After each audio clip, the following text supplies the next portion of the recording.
ನಮಸ್ಕಾರ. Dive deep with Badakila Pradeep ಕಾರ್ಯಕ್ರಮದ ಆಯುರ್ವೇದದ ವಿಶೇಷ ಸರಣಿಯ ಇಂದಿನ ಈ ಸಂಚಿಕೆಗೆ ನಿಮ್ಗೆಲ್ರಿಗೂ ಕೂಡ ಸ್ವಾಗತ.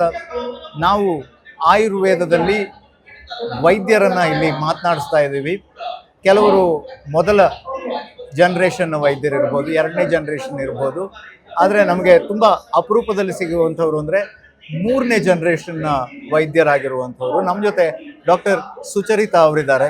ಅವರು ಮೂರನೇ ತಲೆಮಾರಿನ ಆಯುರ್ವೇದದ ವೈದ್ಯರಾಗಿ ಅವರು ಸಾಧಾರಣ ಒಂದು 40-45 ವರ್ಷಗಳಿಂದ ಆಯುರ್ವೇದದಲ್ಲೇ, ಅದಕ್ಕಿಂತನೂ ಹೆಚ್ಚು ಅವರು ಹುಟ್ಟಿನಿಂದಾನೇ ಆಯುರ್ವೇದದ ಸಂಬಂಧವನ್ನು ಬೆಳೆಸ್ಕೊಂಡು ಬಂದಂಥವ್ರು. ಸೊ ಅವ್ರ ಜೊತೆ ಒಂದಿಷ್ಟು ಹೊತ್ತು ನಾವು ಮಾತಾಡೋಣ. ಅವ್ರನ್ನ ಕಾರ್ಯಕ್ರಮಕ್ಕೆ ಸ್ವಾಗತ ಮಾಡೋಣ. ನಮಸ್ತೆ. ಕಾರ್ಯಕ್ರಮಕ್ಕೆ ನಿಮಗೆ ಸ್ವಾಗತ, ಧನ್ಯವಾದಗಳು ಬಂದಿದ್ದಕ್ಕೆ. ಸೊ ಮೂರನೇ ತಲೆಮಾರು ಅಂತ ಹೇಳಿದ್ರೆ ಅದೇ ನಮ್ಮ ಫ್ಯಾಮಿಲಿನೇ, ಅಂದ್ರೆ ನಮ್ಮ ತಾತ ಮುತ್ತಾತ ಎಲ್ಲರೂ ಆವಾಗಿನ ಕಾಲದಲ್ಲಿ ಆಯುರ್ವೇದನೇ ಪ್ರಾಕ್ಟೀಸ್ ಮಾಡ್ತಾ ಇದ್ದಿದ್ದು. ಸುಬ್ಬಾ ಪಂಡಿತರು ಅಂತ ಮುತ್ತಾತ, ಅವರ ಮಗ ಪಾರ್ಥನಾರಾಯಣ್ ಪಂಡಿತರು ಅಂತ. ಅದಾದ್ಮೇಲೆ ನಮ್ಮ ತಂದೆನೂ ಕೂಡ ಆಯುರ್ವೇದ ಡಾಕ್ಟರು. ನಾಲ್ಕನೇ ಜನರೇಷನ್ ಆಯ್ತು. ನಾನು ಮೂರಲ್ಲ, ನಾಲ್ಕನೇ ಜನರೇಷನ್ ಆಯ್ತು. ಹಾಗಾಗಿ ನಾವು ಮನೆಯಿಂದನೇ ಜೀವನ ಶೈಲಿನೇ ಆಯುರ್ವೇದ ಆಗೋಗ್ಬಿಟ್ಟಿದೆ ನಮ್ಗೆ. ಸೊ ಏನೇ ಒಂದು ಮಗು ಇದ್ದ ಕಾಯಿಲೆ ಬರಲಿ, ಅಥವಾ ಒಂದು ಲೂಸ್ ಮೋಷನ್ ಆಗಲಿ, ಡಯರಿಯಾ ಆಗಲಿ, ವಾಂತಿ ಆಗಲಿ, ಅಥವಾ ಊಟ ಸೇರದೆ ಇರೋದಾಗಲಿ, ಅಥವಾ ನನ್ನ ಚಿಕ್ಕ ವಯಸ್ಸಲ್ಲಿ ಇದ್ದಾಗ ನನಗೆ ಒಂದು ಬಿಸಿ ಬಿಸಿ ಹಾಲು ಬಿದ್ದು ಕೈಯೆಲ್ಲ ಸುಟ್ಟೋಯ್ತು. ಇಡೀ ಚರ್ಮ ಒಂದು ಆಚೆ ಬಂದ್ಬಿಟ್ಟಿತ್ತು.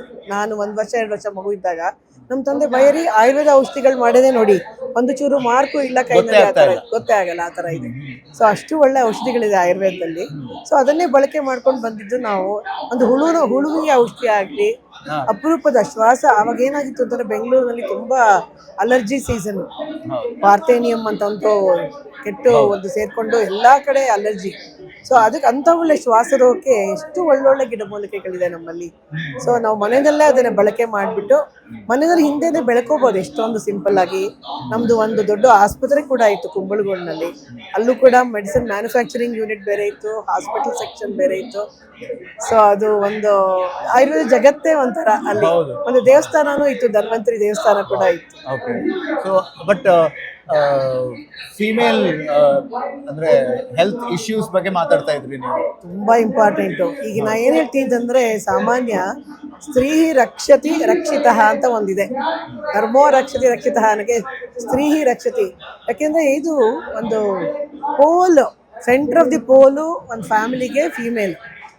ಸೊ ಅವಳು ಒಂದು ಆರೋಗ್ಯ ಚೆನ್ನಾಗಿತ್ತು ಅಂತಂದ್ರೆ ಅವಳು ಮಕ್ಕಳನ್ನ ಚೆನ್ನಾಗಿ ನೋಡ್ಕೋತಾಳೆ, ಹಸ್ಬೆಂಡನ್ನ ಚೆನ್ನಾಗಿ, ಅತ್ತೆ ಮಾವನ್ ಚೆನ್ನಾಗಿ ನೋಡ್ಕೋತಾಳೆ. ಇಡೀ ಫ್ಯಾಮಿಲಿ ಒಂದು ಆರೋಗ್ಯದ ಕುಟುಂಬ ಆಗುತ್ತೆ. ಸೊ ಈಗೇನಾಗ್ಬಿಟ್ಟಿದೆ ಅಂತಂದ್ರೆ ಹೆಂಗಸು ಕೂಡ equally educated, equally competitive spirits ಇರುತ್ತೆ.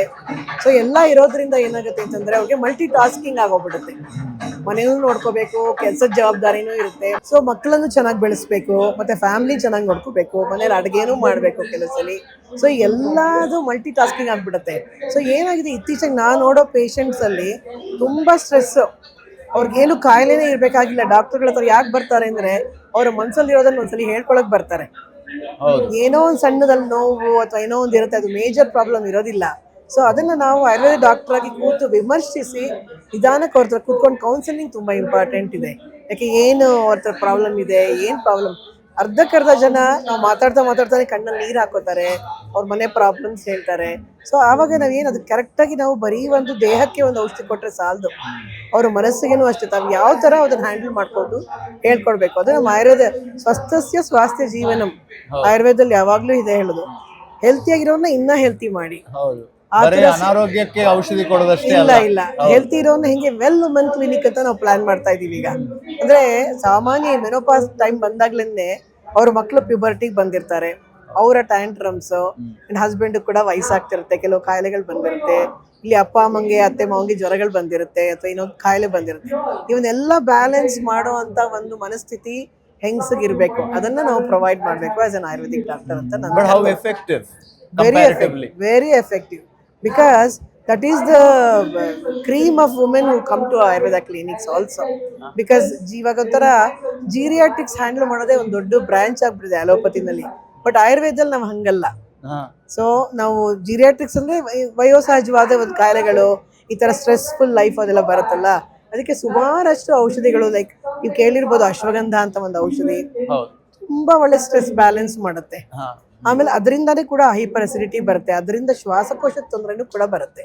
ಸೊ ಇವೆಲ್ಲ ಪ್ರಾಬ್ಲಮ್ನು ಸ್ಟ್ರೆಸ್ ಇಂದಾನೇ ಬರುತ್ತೆ. ಸೊ ಸ್ಟ್ರೆಸ್ ಹ್ಯಾಂಡಲ್ ಮಾಡೋಕ್ಕೆ ನಮ್ಮ ಆಯುರ್ವೇದದಲ್ಲಿ ಬಹಳಷ್ಟು ಔಷಧಿಗಳಿದೆ. ಸೊ ಯಾವುದನ್ನು ನಾನ್ ಸೆಡೆಟಿವ್ ಅಂದರೆ ನಿದ್ದೆ ಬರಿಸುವಂಥ ಔಷಧಿಗಳು ಯಾವುದೂ ಇಲ್ಲ. ಆಂಗ್ಸೈಟಿನ ಕಮ್ಮಿ ಮಾಡುವಂಥದ್ದು, ನಿಮ್ಮ ಆತಂಕ, ನಿಮ್ಮ ಒಂದು ಇದೆಲ್ಲ ಉದ್ವೇಗಗಳೆಲ್ಲ ಇರ್ತಲ್ಲ ಅದನ್ನು ಕಮ್ಮಿ ಮಾಡುತ್ತೆ ಒಂಥರ ಬ್ಯಾಲೆನ್ಸಲ್ಲಿ. ಸುಮಾರಷ್ಟು ಔಷಧಿಗಳು ಆ ಥರ ಇದೆ.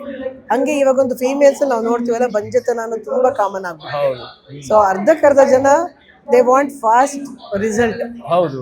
ಈಗ ನಾನು ಮದುವೆ ಮಾಡ್ಕೊಂಡೆ, ನಂಗೊಂದು 2 ವರ್ಷ ಮಕ್ಕಳು ಬೇಡ, ನಾನು ಆರಾಮಾಗಿ ಸುತ್ತಾಡ್ಕೊಂಡಿರ್ಬೋದು. ಆಮೇಲೆ ಪ್ಲ್ಯಾನ್ ಮಾಡಿದ ತಕ್ಷಣ ಮಕ್ಕಳಾಗ್ಬಿಡ್ಬೇಕು. ಇವತ್ತು ಪ್ಲ್ಯಾನ್ ಮಾಡ್ತೀವಿ, ಒಂದು 2-3 ತಿಂಗಳು ನಾನು ರಿಸಲ್ಟ್ ತೋರಿಸ್ಬೇಕು. ಇಲ್ಲಾಂದ್ರೆ ಮನೆ ಕಡೆಯಿಂದ ಪ್ರೆಷರ್ ಇರುತ್ತೆ ಅವ್ರಿಗೆ ಆಗಬೇಕು ಅಂತ. ಸೊ ಆಗೋದಿಲ್ಲ, ಸೊ ಅವಾಗ ಬರ್ತಾರೆ. ಸೊ ಅವಾಗಲೂ ಅಷ್ಟೇ ನಮ್ಮಲ್ಲಿ ಹೆಂಗಸಿನ ಒಂದು ಎಗ್ ಅಂತ ಏನು ಹೇಳ್ತೀವಿ, ಅಂಡಾಣುಗಳು ಅದು ಫಲವತ್ತತೆಯನ್ನು ಪಡೆಯೋದಕ್ಕೆ ತುಂಬಾ ಮೆಡಿಸಿನ್ಸ್, ಓವ್ಯುಲೇಷನ್ ಇಂಡಕ್ಷನ್ ಅಂತ. ಅಂದ್ರೆ ಕಂಪ್ಯಾರಿಟಿವ್ಲಿ ಶೀಘ್ರ ಅಂತ ಹೇಳ್ತೀರಾ ಅಥವಾ ನಿಧಾನವ, ಹೇಗೆ? ಒಳ್ಳೆ ಫಲ, ಅದು ಕ್ವಾಲಿಟಿ. ಹಾ, ಕ್ವಾಂಟಿಟಿ ಟೈಮ್ ಎಲ್ಲ ನಾವು ಹೇಳಕ್ಕಾಗಲ್ಲ. ಸಿ ಎಲ್ಲ ಡಿಪೆಂಡಿಂಗ್ ಆನ್, ಅಂದ್ರೆ ಒಬ್ಬೊಬ್ಬರಿಗೆ ಒಂದೊಂದ್ ತರ ರೀತಿಯಲ್ಲಿ. ಕೆಲವ್ರಿಗೆ ಟ್ಯೂಬಲ್ ಬ್ಲಾಕ್ ಇರುತ್ತೆ, ಕೆಲವ್ರಿಗೆ ಗರ್ಭಕೋಶದಲ್ಲಿ ಗೆಡ್ಡೆ ಇರುತ್ತೆ, ಕೆಲವರು ಹಲವಾರು ಕಾರಣ ಏನು ಕಂಡಿಡ್ಕೊಂಡು ಆಯುರ್ವೇದ ಔಷಧಿ ಅದು ಕರೆಕ್ಟಾಗಿ ಸ್ಪೆಸಿಫಿಕ್ ಆಗಿ ಕೊಡ್ಬೇಕು. ಮತ್ತೆ PCOD ಇದ್ರೆ ಅವ್ರಿಗೆ ಫಸ್ಟ್, ಈಗ ಅರ್ಧಕ್ಕರ್ಧ ಜನ ಹುಡುಗಿರು ಪ್ಯೂಬರ್ಟಿ ಅಟ್ಟೆನಾಗ ಒಂದ್ ಸ್ವಲ್ಪ ವರ್ಷಕ್ಕೆ ಅವ್ರ ಅಮ್ಮಂದ್ರು ಕರ್ಕೊಂಡು ಬರ್ತಾರೆ. ಸರಿಯಾಗಿ ಲೈಫ್ ಸ್ಟೈಲ್ ಇಂದಾಗಿ ಆಗುತ್ತೆ. ವೇಟ್, ಒಬೇಸಿಟಿ, ಬಿಕಾಸ್ ಎಲ್ಲ ಸ್ಕ್ರೀನ್ ಟೈಮು, ಇವಾಗೆಲ್ಲನೂ ಆಚೆ ಕಡೆ ಆಟಕ್ಕೆ ಕಳ್ಸಲ್ಲ.